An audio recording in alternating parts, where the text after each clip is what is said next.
Yes, yes, yes. How was your weekend? How was this weekend? I had a great weekend.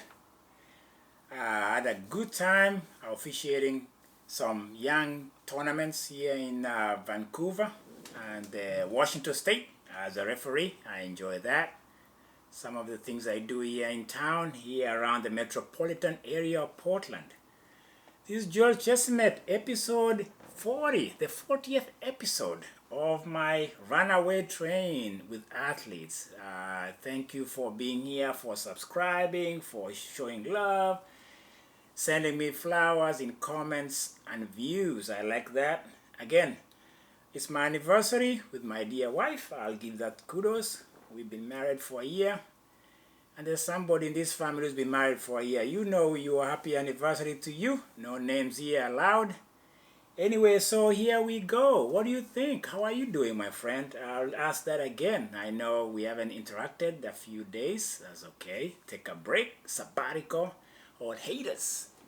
I'm back in the air. I'm enjoying myself. Life is beautiful. And guess what? I have a new thing on my chest. It says, Kenya! Kenya is on the map with their athletes, maybe their soccer. I don't know about soccer or football. But I'm here, guys. It's good to be here. Salam alaikum. Alaikum salam. It's a good Monday. I hope it's a great week. Hey, the Blues won.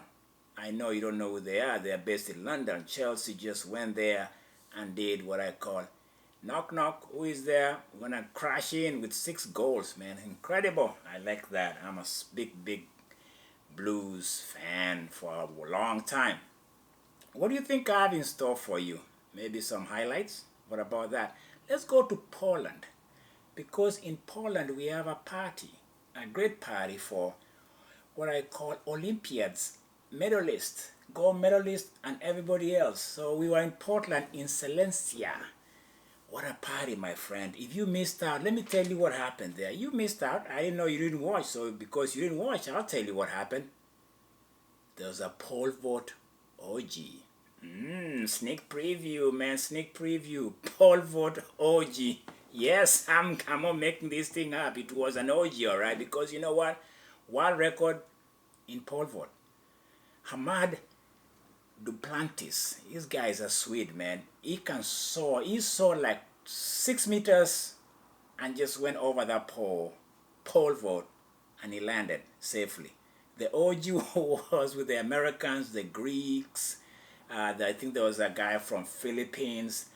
There was a guy from, I don't know, it was a big orgy in pole vault, if you know what I mean. It was great. I enjoyed watching that. Pole vault has become my new thing. Don't blame me. Blame the French. You know who they are. That was great. I enjoyed that. It was great seeing a human being just soar with a pole safely land on a mat. Not many countries can do that. You have to be a Swede to do that. That guy, that's a character, man. Hamad Duplantis. I enjoyed watching that. It wasn't over. Did I say there was a party in Poland? Yeah, it was a party because there's another record that was smashed. I think in my last episode, I talked of a character or an athlete back in 97. His name was Daniel Komen. He's had that record from 97, 27 years ago, so to speak. Yesterday, the flamboyant, the arrogant, the character, the tattoo dude, the guy from Scandinavia, it was Scandinavia's show, man. Sweden and Norway were having a party in Silesia, Poland. Jakob Ingebrigtsen took that record that has been standing for 25 years and squashed it. I have to tell you this. Like I've been saying, track and field, we need some arrogance, some swagger, and this Jakob guy has it all in one package. What does he do? He takes Heragawi from Ethiopia. He takes Kimoi from Kenya in 3,000 meters. He takes Hamed from Canada. He takes, what is the other character who was in the meet? Gejecha, the tall Ethiopian guy. These were protagonists. These were medalists.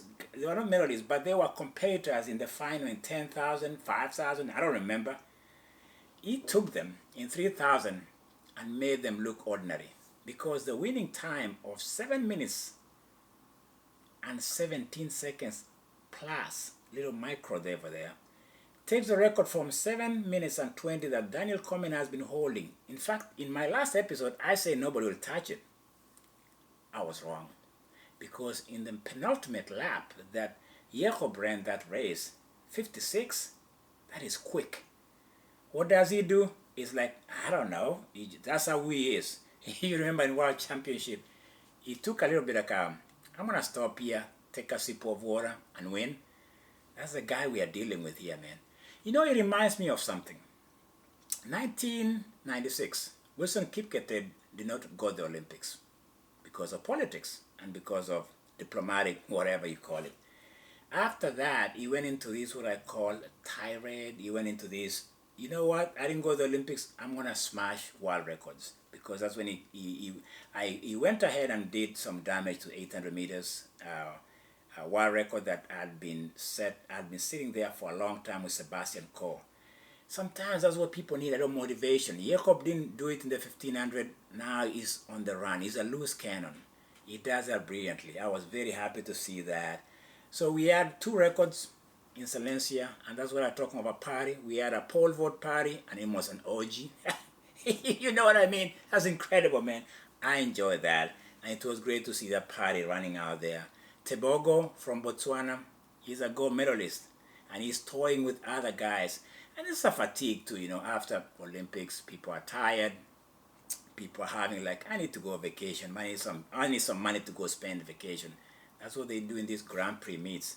They get some good money. I think it's good for athletes. I've talked about this. I think they're still underpaid. The world record yesterday for Jacob was 50,000. That's change, man. Compare that to tennis. Compare to another sport. Track and field. In the totem of payment, man, it's like third world stuff. But it's good money. He can take that with sponsors. I think that's great. Good payday for him. I enjoy that. I think that the thing I saw in the 800 meters was Wanyonyi, Krop, Tahul. I think there was this guy whom I call the Nixon Kiprotich-like.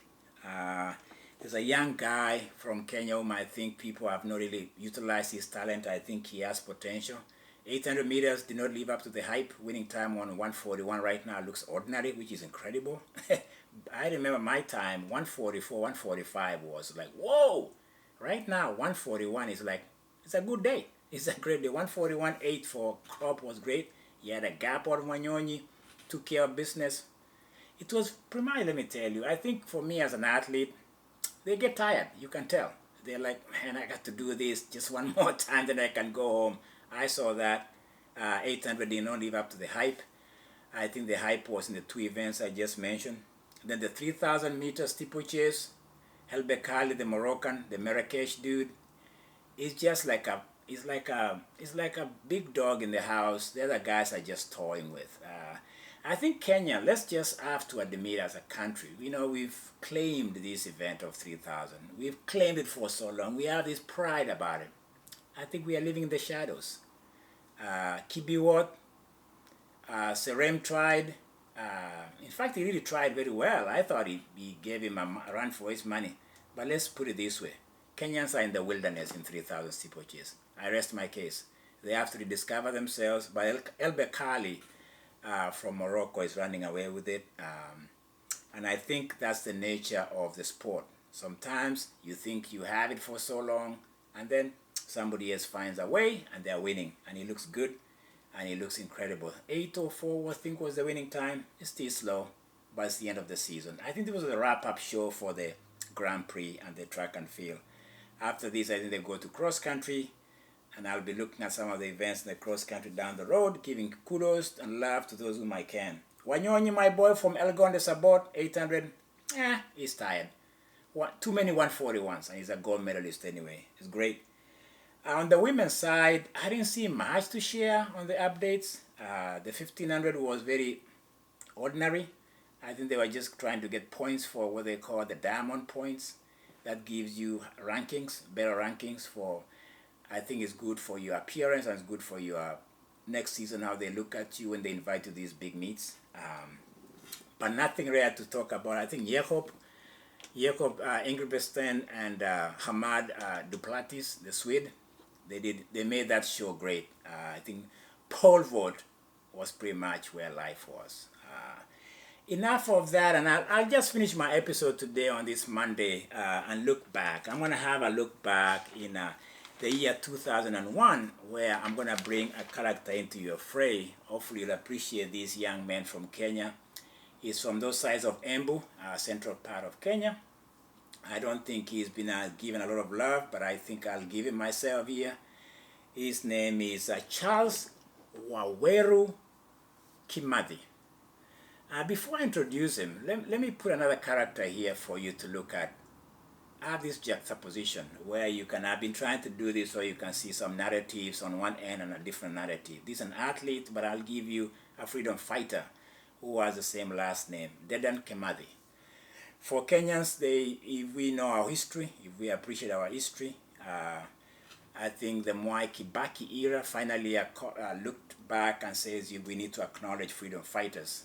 And Dedan Kimathi was a freedom fighter who was executed by the colonials for his uprising ideologies and movement. I think Dedan Kimathi should be mentioned when we talk of Kimathi, because I'm going to talk about Charles Kimathi in track and field and cross country in particular. But we have to look again at why we are a country as Kenya. We have to look at freedom fighters who gave us this freedom to excel and to do well in sports. So I mentioned this because Dedan Kimathi, the administration before Kibaki never saw anything good about him. But I'm glad that Dedan Kimathi can be seen as a hero, a true freedom fighter. I'll give him that shout out, and I think he deserves it. I think finally Kenya can say we are here because of Dedan Kimathi. Okay, let's agree on that, and history will just put that in record and in perspective.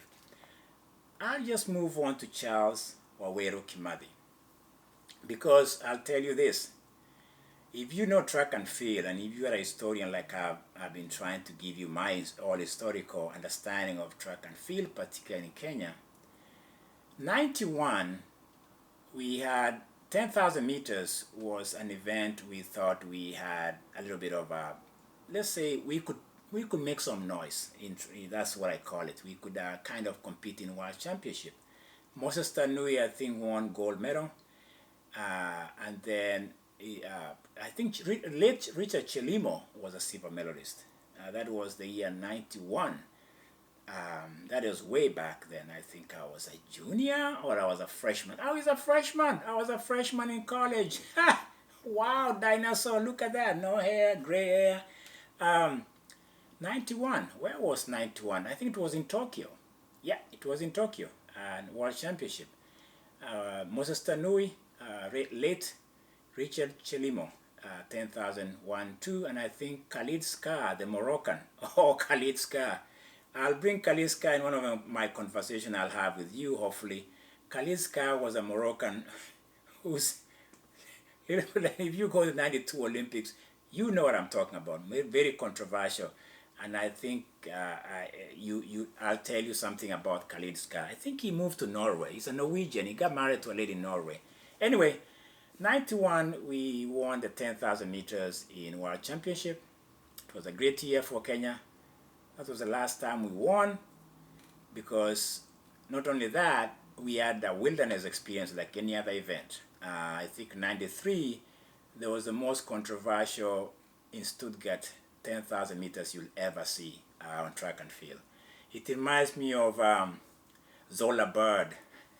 He was a South African in 84 Olympics with Mary Slaney.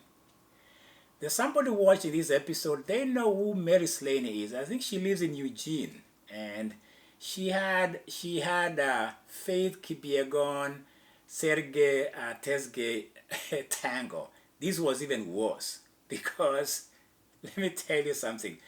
I'll tell you the history from my perspective. You can watch it on YouTube, but I'll tell you my perspective. Mary Slaney, that name should give you some chills. And Zola Bird from South Africa had a tango. They had what I'll call Tonya Harding, Nancy Kerrigan on track and field. Guys, if you are not enjoying hearing that, you must be asleep. Get some coffee. Because in 93, Stuttgart, Moses Tanui, Richard Chelimo, and Haile Gebrselassie from Ethiopia, there's a 10,000 there that you can watch on YouTube, and you'll be like, what? Yeah, that's what I'm talking about. There was a tango. There was this idea of, yes, Ethiopia and Kenya, we have a history. Haile Gebrselassie in 93, that's what I call, I'm going to just bump you in the back. But when he did that, Moses Tanui's shoe came off. He ran barefoot the last 2 laps, maybe, in 10,000. Haile Gebrselassie wins. At the end of the race, an official brings the shoe to Moses Tanui and says, hey, here's your shoe that you threw out because it came off. So Moses Tanui took the shoe. I'm not making this thing up. Gebrselassie is lucky that that shoe was not planted on his face. It has spikes. You can watch that. From that moment on, since 1993, 1995, 1997, Gebrselassie of Ethiopia owned 10,000 meters in World Championship. You can look at the history. So we pretty much, we were, after that moment, I think we were scarred for life as a country. We were scarred for life. It could have been the other way. It could have been the shoe on this guy's face and Ethiopia would have been scarred. No, controversy got really worse. By the way, these two guys I'm mentioning, Moses Tanui and Gebrselassie, never saw eye to eye for a long time. It's a very interesting story in itself, because there's a good ending. I'll leave that for another day. There's a great ending for these two guys, and they're legends by themselves. So, I'm giving you this perspective because Charles Waweru Kimathi, after 93, 95, 97, the next one we had was in Canada, Edmonton, Canada, 2001. Kenyans haven't won 10,000 for all that time I've just mentioned. Here comes Charles Waweru Kimathi. Kimathi, Dedan Kimathi, Charles Kimathi. I'm putting them as these guys that seems to make something special for Kenya. Because in Edmonton, Canada, 2001, I had no idea who these guys. I was just watching this event. Kenyans have been in the desert, they've been in the wilderness, they've been kind of an exile in 10,000. I remember watching that race. There was a little bit, there's always movements in the race. There's always a story. There's always a movie, like I've said in some of these Olympics. There's always something, the details you are not, if you're not aware of what's going on. And it's a mind game, because 10,000 meters is 25 laps around the track. You have to have a plan. And Kenyans and Ethiopians have always had plots. We've gotten worse. Ethiopians have gotten worse. We have no idea sometimes what we are doing, because the plan you think you have, the plot, you know, this idea, I'm going to beat you. The other guy's like, okay, you think so. And then it plays out at the end. In 2001, Charles Waweru Kimathi saves a country and wins gold in one of the best last 200 meters you can ever watch. 2001. If you can, I clocked him. I've clocked him many times on YouTube. He ran at 24.5 the last 200 meters. I've been a runner for a long time. That is quick. I mean, it was slow maybe in the middle, but still to clock at 24 is incredible. Charles Kimathi won gold medal in 2001 and became, I'll put it, that's why I introduced with you Dedan Kimathi. So you can see the beauty of people who kind of save a country, so to speak, or fights for saves a reputation. And Charles Kimathi, unknown to many people, took a smile at the end of the race. And I remember this, and I'll give you something for you to think about. He was smiling, he was happy he had won gold medal. But he didn't have a tooth. He didn't have a tooth. So he was shy to smile. And the cameras caught, there's a camera guy who caught all that story, or that look. And it became a story by itself, because somebody sponsored him to have his tooth replaced. I'm not making this thing up, because I usually watch the details of anything. Charles Kimathi, or Charles Waweru Kimathi, could not smile at the end of this race because he was missing a tooth. But he won gold. Some people walk around with gold tooth. Charles Kimathi won gold on his neck. Well, that's the world we live in, my friend. Some people put it around their neck. Some people put it in their tooth. It's gold. And it's all gold. I'm just saying. So, for that event, and remember, until that moment, we had not won any 10,000 meters in 37 times you can look at the records. So I'm just giving you the background so that there's an appreciation for me when I think of Charles Waweru Kimathi. And I read something about him in the last few years. He's been speaking about Kenyans redeeming themselves in 10,000 meters. By the way, can I just confess here? Kenyans haven't won 10,000 meters in Olympics. Never. If you know of anywhere they've won it, let me know. We've won World Championship, like I say, Moses Tanu in 91. We are a country known for long distance. We've won marathons, Eliud Kipchoge, all that. We are not supreme. We are not having monopoly. I'm just giving you a history. Just because we are a long distance country, juggernauts, or we are known for doing all this great stuff. I'm just highlighting the Kenya's deficiencies and the lack of, and it's not anything indicting. It's just a matter of acknowledging and exposing it. So 2001, I'm just talking about Kimathi Waweru, Charles. He wins that gold medal 10,000, which is the last one I remember of to this day. Do you know where he is right now? He's a police officer. I take you home because he was speaking the other day, and I was watching, not speaking the other day, I was watching some YouTube where he says that we Kenyans are good for 24 laps in 10,000. You see, you always see Kenyans in the last, we are there until the bell rings, the penultimate lap, where the Kenyans are there, but after that, the other countries have figured us out. They always win in the last 400 meters, maybe 600. Mo Farah did that. Bekele was just phenomenal. And he says that we need to reevaluate how we race, how we strategize, how we figure out. And it doesn't matter what you do, it's how you finish. The guy finished on top. He's an officer. He's a police officer in Embu. Do you know what he does? Restoring order in the community, so to speak. He restored the pride of a country in 2001. Charles Kimathi, Charles Waweru Kimathi. Yes, Afande.